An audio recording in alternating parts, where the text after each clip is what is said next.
Well, now to our next discussion. Nigerians are still in shock and expressing deep concerns after a notorious and wanted bandit leader, Ado Alero, was turbaned as the chief of the Fulani of Yandoton Daji Emirate in Zamfara state. The turbaning ceremony was done by the Emir of Yandoton Daji, Aliu Marafa, at his palace at a time when the country is being ravaged by insecurity. And Zamfara state is one of the most terrorized states in the country at the moment and is regarded as the hotbed of banditry, a situation which propelled the state governor, Bello Matawali, to declare that his people arm themselves. The emir, who says the reason he turbaned the bandit, that's Ado Aleru, was to protect his people and find lasting peace in his troubled emirate, has also now been suspended by the state government. And joining us now to discuss this development, what it means in the fight against insecurity, we have a lawyer and a social development advocate, Jide Ologun. Welcome to TVC Breakfast. It's good to see you again. Thank you very much. This is a very stunning development. What interests me more about this is that there was a meeting ahead of this. There was an arrangement. There was a council meeting in the emirate. Everybody knew about it. The police knew about it. The government knew about it. And it still happened. He came there in the parody of Jesus riding on a donkey into the city. And he did that. This one was even with more flourish because he came with other bandits, other notorious bandits. All of them came, and it happened. Are we dreaming? I'm stunned that you are stunned, sir. Let me start from there. You know, we're in a situation where another governor has told the world that they are in communication with the terrorists or bandits, however we choose to classify them.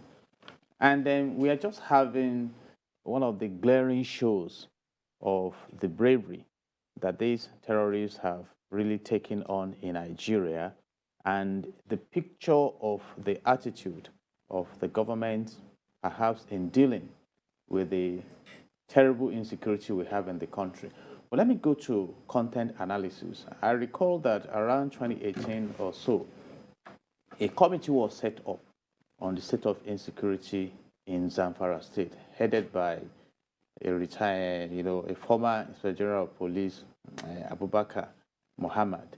And one of the prescriptions was the findings that some of the traditional rulers collude with these bandits and that they should be dethroned. And many of those recommendations have not been implemented. I think only about 2 of them were dethroned or so.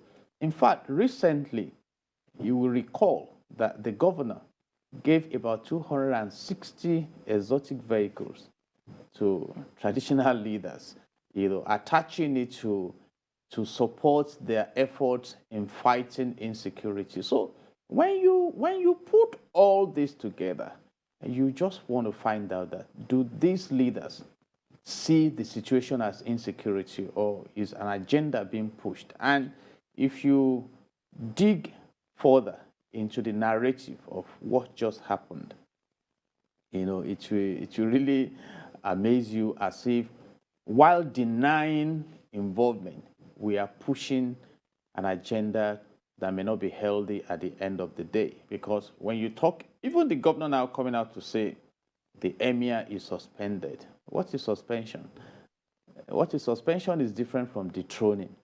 You see, so in few days' time, what we will be reading about, you see, and is it because, like you said, some people who were worried came out to express themselves that how could this have happened? But I'm no longer stunned by these dramas, in the sense that when you go back to the Dapchi girls kidnapping, it took a similar narrative. You had intelligence report, military people were withdrawn, they came, kidnapped them. Even when they were bringing some of them, it was with fanfare. You go back to the recent attack on the Kuje Correctional Facility. the same narratives. We had forerunning intelligence report, the military withdrawn, they came in, attacked, some escaped. So we are in a very precarious state as a nation. And the big question some are still asking is that, are you sure that those we are even sympathizing with are not behind insecurity in the land? After all, the Attorney General of the Federation came out to tell the world that they have been able to identify about 400 sponsors of terrorism. I don't want to make reference to Boko Haram. They have grown to become Islamic States of West Africa. And where are the sponsors? You see, so these are, and it's so disturbing. Military men are killed. We have a very recent report now that a civilian joint task force got ambushed and attacked in Borno State by this same, terrorists who operate with motorbikes and sophisticated weapons put together. The rationale of the ML was that, and like we've noted, it wasn't like this bandit leader had to fight or woo anyone for this title, this chieftaincy title that he was given. They saw it in the Emirate as a possible way to bring about long-lasting peace in their communities. So it was their idea. Someone suggested it, the rest bought the idea, and then they reached out to him, and he in turn accepted with much aplomb, so to speak. What do you make of that? And even when he was being turbaned, even though they had said it had been suspended, they then went behind other people's backs and then carried out the turban ceremony. He in turn now says he will do his best to ensure that residents know peace. What do you what do you do, or what do you think about this quest for peace and this unconventional means to get it? If I were to be in a classroom answering an examination question, I would have taken my first option to be that they are friends in crime. So you must push the interest of your friend. Then my second position may be that maybe he is part of a huge agenda, all right? Because if indeed we are disturbed by the level of insecurity, how do you solve the problem of darkness with darkness? We have insecurity in the land, and you are now enthroning a crucial arrowhead of insecurity. Then where are we pushing the nation? It's like telling us now that somebody has gone away with about 80 billion naira of Nigerians' money, and you are saying, okay, just live where you are. Come and become the governor of Central Bank. You see, so I cannot put all this together. And that's why I have pointed our attention to sponsors of Boko Haram. But I've read a lot of reports. Some of them may be in the National Assembly, some of them may be traditional rulers. In fact, I recall the President and Commander-in-Chief of the Armed Forces, Muhammadu Buhari, saying when he was in Borno State, blaming some of the traditional rulers. And if traditional rulers are supporting crime against the state, I don't know where we have. But what is going on? We have traditional rulers killed by these bandits. We've had them killed by these religious leaders killed by these bandits. What they are doing, is it not bonding with your oppressor? I mean, it's just like what they call the Stockholm syndrome. You bond with your oppressor because maybe by bonding with him, you can let peace be.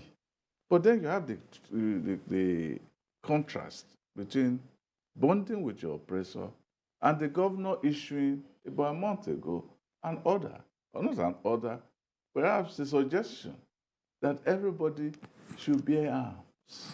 That was criticized. Now this man is making peace with a bandit. But that's not my question. My question is there an agenda? Because SSS knew about this. The police knew about it. The government knew about it. And it happened.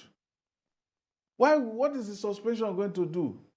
You have brought the criminal, somebody whose name is familiar, like Dogo Gide, or what they call it, and many others. There are lists of them who are around that place. And again, is there an agenda? Because there was, in 2019, a bounty of 5 million on his head. That if you catch this man, you get 5 million. Now, we are turbaning him. He has become, we are legitimizing terrorism, banditry. We are legitimizing it. Is it not? Is there an agenda? That's why I say that we don't want to end terrorism. If the government wants to end terrorism, it will do so. What stops them from swooping on them at that place and gathering them? And they were not armed. That's the difference. They were there to party. They were there to party with their wives. Let me start from the... And the concubinage was there, and then all their foot soldiers, they were all there enjoying. Let me start from the bounty.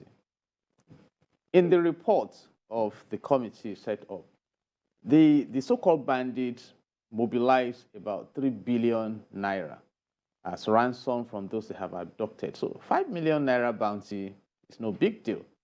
Let's cast our minds back to Wadume. No, when you say 5 million bounty, it's no big deal. It's no big deal for them. That's but if I know where it is, as a man who doesn't have 2 kobo, yes. I should have gone to tell the police, I know it's there. It's in that corner. You won't venture because I need it. The police should know. They know. They were told. I don't want to say they do. They were called by newspaper reporters to tell them, look, this thing is happening in a few days. Are you aware? They didn't respond. The governor of Kaduna State stated that they are in communication. They know where the bandits are. Sheikh Gumi went in to take photographs with them. So on the basis of intelligence gathering, the government cannot deny anything. In fact, the President and Commander-in-Chief of the Armed Forces, making reference to the Kuje Correctional Facility invasion recently, classified the intelligence architecture to have collapsed. And I was afraid that if the Commander-in-Chief is losing, is coming to this point, and that tells us that there may be a bigger support for the crisis we are going through in the country. And it brings us back to the place of government. Section 14, subsection 2 of the Nigerian Constitution, as amended, says that the security and the welfare of the people shall be the primary purpose of government. So the Commander-in-Chief is expected to secure the citizens. But we have several issues that are coming up now. Now, when you talk about internally displaced people, what does it mean? Those people have been thrown away from their communities, and those communities are occupied by others. Who are these others, these aliens coming in? The governor of Niger State came out and screamed that 12 out of the 25 local government areas in Niger State have been taken over by bandits. They even collect money to protect citizens. Is that not what we're even seeing in this state now, in Zamfara state? Is that not what we are seeing? The fact that these bandits have already come to control some areas, so they might as well just, endorse their reign. But the government at the helicopter level will come to tell us that Nigeria is more secured now because it's not under the control of bandits. So I just pray that this huge agenda is tamed. But you asked a very brilliant question, sir. Those who are supposed to tame it, do they have the clause to tame it? And I put it back to the table of the commander-in-chief. Our president has rolled out instructions, deal with these people, do this one. But what do we see? It's like they are growing stronger by the day. But let me help us a bit. The former chief of army staff, Buratai, said that we may be in this journey for another 20 years. You see, and I don't joke with such comments that you don't just deal with terrorism. So, but they say where there is a will, there is a way. And the big question now is that how does this present regime perceive the insecurity in the land? All right, is it towards an agenda? And I said, when the Taliban took over in Afghanistan, that we may not just think Afghanistan is so far away. In fact, there were cries in the country recently when this guy started operating in Niger State, and people were, how close is Niger State to Aso Villa? Now, Kuje, where is next? But what can we say? What can we say? Let's We, also we, look we at- have a government mandate Right. to secure lives and properties. But it's like right now, oh Israel, to your tent, and the governor came out recently to say people should go and obtain license for ammunition. And who will grant the license? The same government will grant the license. And during the attack of the train between Abuja and Kaduna, the former Minister of Transportation, Rotimi Amechi, came out to express his frustration that there were intelligence reports, but the surveillance equipment that should have been installed, there was no approval for it. So when the government itself is confused about how to deal with the situation, where do we go? And I take it is like a cycle too, because what else would the people do? We've always, been wondering too about how these people, obviously, these bandits are known to residents, and yet when police authorities or security agencies come out to place a bounty for the heads of bandits now, even with the juicy amounts to be given, to the average residents, and yet we don't see them getting any leeway in finding these people. So there does seem to be some form of sympathy, or is it because these are the people they've always known, as against the government that is perceived as distant? When my president and commander-in-chief was assuming office, he passed a comment on the Boko Haram campaign.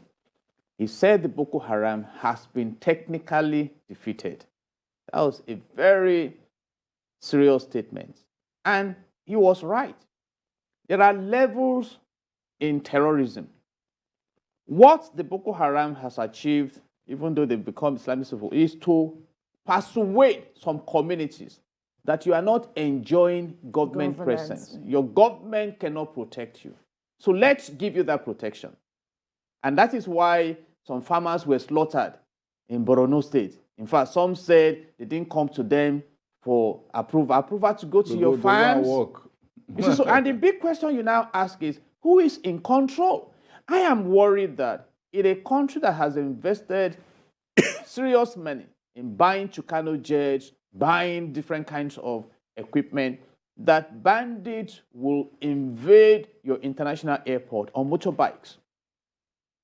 So what is going on? So I said, I said before that we have had, if it is intelligence, we have it. Yes. If it's weapons, we have it. If it's men, we have it. If it is resources or other resources, we have it. Yet we have men in that Zamfara area alone.